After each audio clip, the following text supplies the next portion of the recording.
Usta su smanjena kod naše dece. Ne znam da li to vi vidite, već to dugo traje, 2 zuba se vade, 2 gore, 2 dole, njima su smanjena usta. Ali kad je smanjena donja vilica, onda jezik ne može da se namesti. Remeti se disanje. Mislim, puno fizioloških problema dolazi. Zašto su usta smanjena?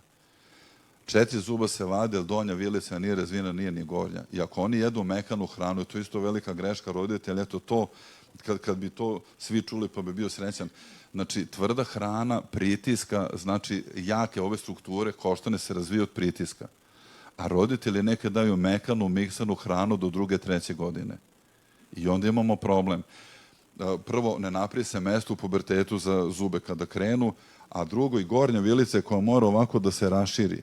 Ona ostane visoka. Kada dođe pubertet, nosna pregrada ne može da stane kako treba, dolazi do devijacije, remeti se disanje.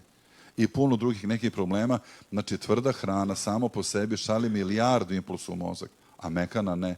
I onda kad pitam roditelji, zašto dajete mekanu hranu? Pa kao lakše nam je. Ili da se dete ne zadavi. Taj neki strah zapravo sprečava roditelje da pomognu razvoju deteta. Jer puno tih grešaka, što sam rekao, preko 20, su nastale ili nastaju zbog straha da nešto ne bude detetu.